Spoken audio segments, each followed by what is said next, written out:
Sveiki, skolotāji! Šajā video es pastāstīšu, kā izmantojams viedgrāmatu pārskats.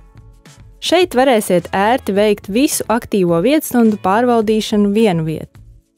Izmantojiet klašu filtrus, lai ātrāk atrastu konkrētās klases aktīvās vietstundas. Atzīmētais filtrs iekrāsosies dzeltenā krāsā, un tam būs ķeksīša ikona. Šeit jūs varat apskatīt visus uzdevumus, kas iekļauti konkrētajā viettēmā. Ērtākai aktīvo vietstundu pārvaldīšanai uzdevumu sarakstu ir iespējams atvērt un aizvērt, spiežot uz bultiņas ikonas pie attiecīgās vietstundas. Pie katra uzdevuma jūs redzēsiet, cik skolēnu ir jau izpildījuši konkrēto uzdevumu un cik ir iesākuši un vēl turpina to pildīt. Pārskata sadaļā jūs varat arī apturēt tos uzdevumus, kurus vēlaties, lai skolēni nepilda. Kad tas tiks izdarīts, skolēni vairs nevarēs atvērt un pildīt konkrēto uzdevumu.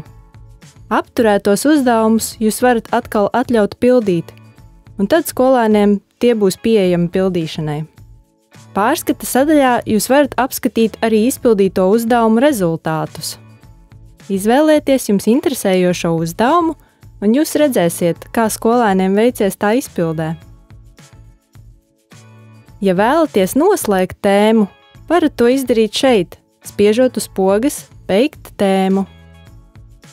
Papildus aktīvajām vietstundām pārskata sadaļā jūs varat redzēt līdz 12 nesen apmeklētajām viettēmām.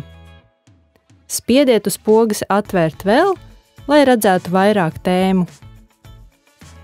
Pārskatā var arī ātri un ērti piekļūt tiem mācību priekšmetiem, kas atzīmēti viedgrāmatas apakšsadaļā Mācību priekšmeti.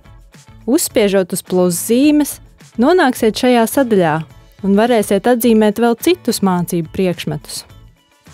Ceram, ka viedgrāmatu pārskata sadaļa palīdzēs jums darbā ikdienā. Un ja jums ir kādi jautājumi vai idejas uzlabojumiem, lūdzu rakstiet uz Somas atbalsta sadaļu.